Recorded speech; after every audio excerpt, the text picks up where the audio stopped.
I still remember the day my marriage ended as vividly as if it happened yesterday, even though 7 years have passed. 7 years since I walked into our bedroom and found her lingerie tucked into our sheets, black lace expensive, the kind James could never afford to buy me on his accountant's salary, and the kind I'd never wear anyway. That scrap of fabric was the beginning of the end, the moment the blindfold fell away, and I realized the life I thought I had was nothing but a carefully curated illusion. My name is Carrie Donovan. Back then, I was Carrie Mitchell, married to James for 8 years, living in a modest house in the Boston suburbs, teaching high school English and dreaming about children we hadn't had yet. We had been college sweethearts, or so I thought. He was charming, carefree, strumming his guitar at parties, while I was the studious one with her nose in books. Somehow he noticed me. We built a life together, or at least I thought we did.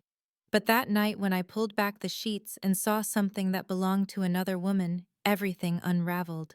The signs had been there, of course. The late nights at work, the business trips that seemed to appear out of nowhere, the phone that went mysteriously silent when I entered the room. But love makes you blind, and I was utterly blind.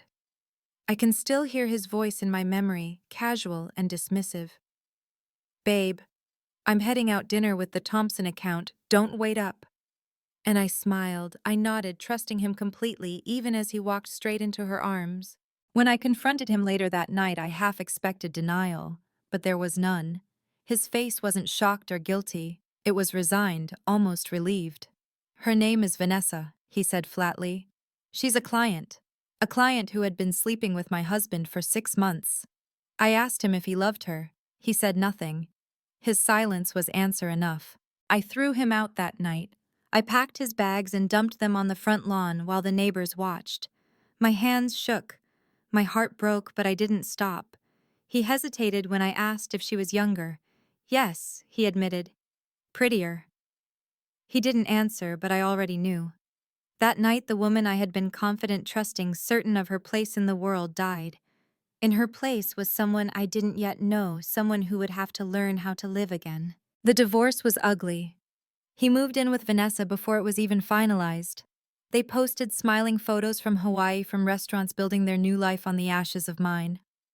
I learned later that she wasn't just any client. She was the daughter of a wealthy investment magnate, Harvard-educated, with glossy hair and perfect teeth. The kind of woman who looked like she stepped out of a magazine. James traded me in for a younger model one with better connections. And the worst part, he didn't even hide it. I spiraled. I lost 20 pounds in a month, too hollowed out to eat or sleep. Friends stopped calling because I was too heavy, too broken, too much of a reminder that life can fall apart in an instant. At school, I tried to teach The Great Gatsby, while my own life collapsed like a tragic cliché. The confident woman I once was disappeared. I became someone who stared at the mirror, searching for flaws, asking over and over, "What did I do wrong? Why wasn't I enough?" They married 13 months after James left me. I saw the photos, Santorini white dress worth more than my car, a life curated to perfection. And I sank lower, hating myself for Googling her, hating that I cared how radiant she looked on Instagram, hating that I couldn't stop. For years, I thought I had lost everything. I thought I was ruined. But the truth was messier, more complicated, and eventually transformative. Because in trying to destroy me, they set me free. It took nearly 2 years to begin rebuilding. I moved across town, started teaching at a new school with no ghosts of James haunting the hallways. I joined a divorce support group, sat in a circle of women who laughed bitterly through tears, and for the first time I realized I wasn't alone. My life wasn't over. I was still here. I was still breathing. And slowly I began to heal. I remember the first time I laughed, again really laughed from my belly, instead of out of politeness.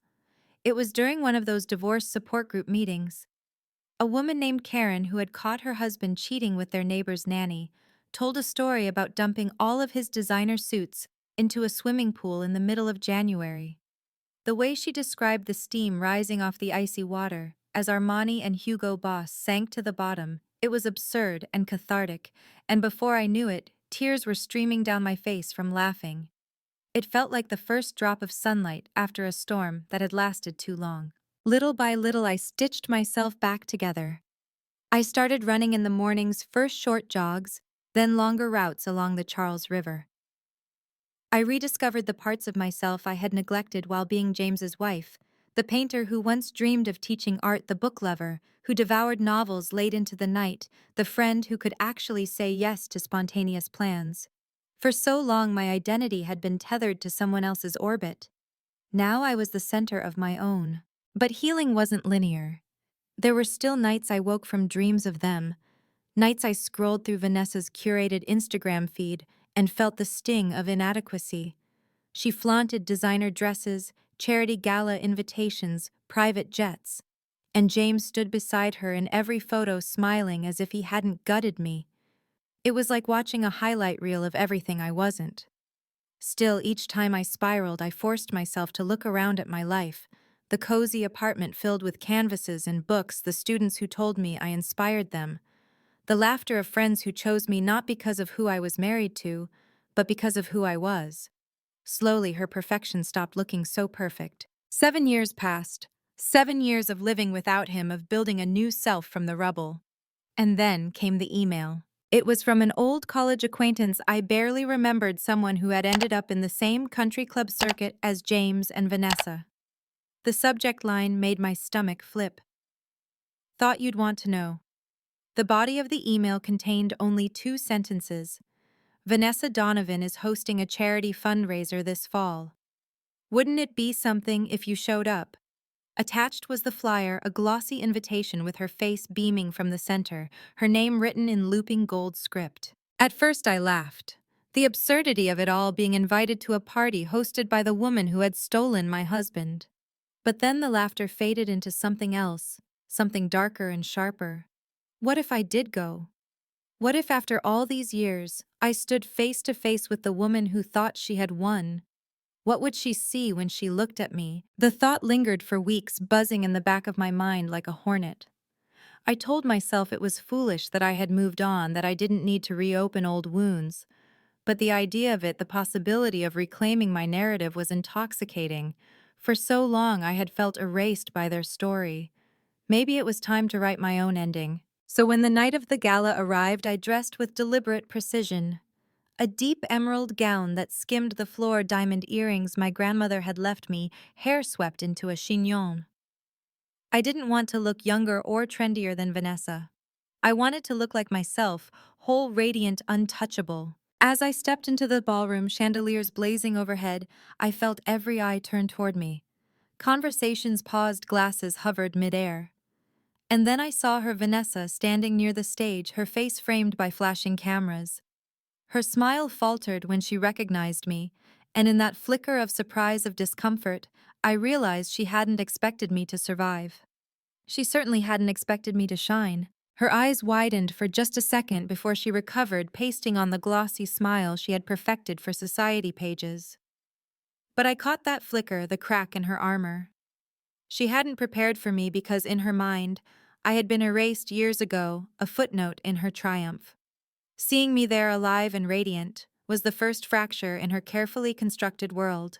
The crowd parted slightly as I made my way toward the bar. I felt whispers ripple in my wake, my name spoken in hushed tones by people who hadn't said it aloud in years. I ordered a glass of champagne, my hands steady, my heart thrumming with a strange mix of nerves and exhilaration. It wasn't long before James appeared, older now, softer around the middle, his once carefree charm dulled at the edges. He froze when he saw me, eyes flicking from my face to Vanessa's across the room, as if calculating the damage before it began. His lips parted like he might speak, but no sound came. For the first time, he looked small to me. Not the giant who had loomed over my life for years, but a man who had traded loyalty for status and was now paying the price in exhaustion and regret. I turned from him before he could gather words and walked toward Vanessa. She was surrounded by donors, laughing too loudly, gripping her glass too tightly. When she finally spotted me moving closer, her laugh died in her throat. "Vanessa," I said, my voice even calm but sharp enough to cut. "Carrie." She breathed my name like a ghost. "I didn't know you would be here." "I'm sure you didn't," I replied, letting the silence stretch long enough for her guests to feel the tension before they politely drifted away. Now, it was just us two women, bound by betrayal, standing under the glittering chandeliers, as if on a stage. Her eyes darted around, searching for rescue, but none came. "Look, that was years ago," she said quickly. "We've all moved on, haven't we?" I tilted my head, studying her. Her designer gown, her manicured hands, the twitch at the corner of her mouth. She wanted so badly to appear unbothered. "I moved on," I said softly. "But you're still trying to prove you won. Hosting galas, posing for cameras, parading a marriage built on ashes." Her face flushed crimson. "You don't know what you're talking about." "Oh, I know," I whispered. "I know what it's like to be hollow inside, to smile for the world, while wondering if the people who whisper behind your back are right. You thought taking him would break me, but all it did was free me. And now you're the one chained to him." For the first time, her mask slipped. I saw the fear in her eyes, the cracks she'd tried so hard to hide. She opened her mouth, then closed it, unable to summon a defense. James joined us, then his hand brushing her arm as if to steady her, but his gaze was locked on me. Regret flickered across his face, so raw it almost startled me. I didn't raise my voice. I didn't need to. My presence was enough. I lifted my glass in a mock toast. "To you both. May you enjoy the life you fought so hard for." And with that, I turned and walked away, leaving them standing there in the silence of their own unraveling. But as I stepped out into the cool night air, I realized this wasn't just about confronting them. It was about reclaiming the part of me they had tried to erase.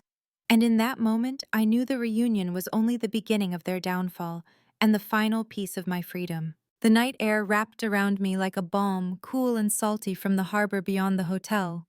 For the first time in years, I inhaled deeply without feeling the weight of grief pressing against my lungs. Inside, the music swelled again, the party resuming as though nothing had happened. But I knew the truth. Something had cracked wide open for James and Vanessa, and everyone who had witnessed it would carry that whisper forward. I walked down the stone steps toward the valet stand, the hem of my emerald gown brushing the ground, and I felt taller than I had in years. My phone buzzed with messages from old friends who had seen me, some shocked, some thrilled. "You looked incredible. Vanessa's face was priceless. You deserve every ounce of this moment." For once, I didn't shy away from the attention. I let it soak in, not as revenge but as validation that I had not just survived, I had risen. Over the next few days, word of the gala spread like wildfire through the social circuit. I didn't have to say a word. The story told itself. People gossiped about the tension, about James's silence, about the way Vanessa crumbled in front of me. Suddenly, the perfect couple wasn't so perfect anymore. Invitations to their charity events dwindled. Donors began to hesitate.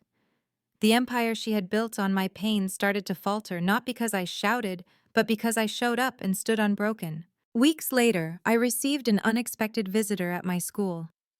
James. He stood in the doorway of my classroom after the final bell, looking older than I remembered, his shoulders slumped under a weight that had nothing to do with his briefcase. My students' chatter faded as they filed past him, casting curious glances. When the room emptied, he stepped forward. "Carrie," he said softly, "you look happy." I leaned against my desk, crossing my arms. "I am." He swallowed hard, his eyes darting to the windows as though he couldn't hold my gaze for long. "I made mistakes," he admitted. "I thought I was chasing a better life, but it isn't better. Not with her, not without you." His confession didn't sting the way it once might have. Instead, it washed over me like rain on stone. Once those words would have broken me open, begged me to take him back. Now they only confirmed what I had always known: he had never been worthy of me. "I'm not here to fix the past," I said evenly. "And I don't need your regrets to move on. You chose her, James. You both did, and you'll live with that choice." His lips parted as though he wanted to argue, but then he stopped. He saw it in my eyes, the finality, the strength he could no longer bend. He nodded defeated and walked out of my life for good. That night, I poured myself a glass of wine and sat by the window of my apartment, the city lights twinkling like scattered jewels. I thought about the girl I used to be, the one who cried herself to sleep after finding that scrap of lingerie. She had believed she wasn't enough, that she had lost. I wanted to reach back through time and tell her the truth, that losing him wasn't the end but the beginning of becoming who she was meant to be. The reunion hadn't just exposed their cracks, it had reminded me of my wholeness. And in that wholeness, I found something far more powerful than revenge: peace. So when people ask me if I ever regret confronting her, I smile and say no. Because sometimes the sweetest justice isn't destroying the ones who wronged you. It's standing tall in front of them, radiant and unshaken, and knowing they never truly won. If this story has touched you, if you've ever felt broken by betrayal and wondered if you could rise again, please like this video, share it with someone who needs hope tonight, and subscribe for more stories like mine. And leave me a comment below. Tell me how you found your strength, because your story might be the light someone else is waiting for.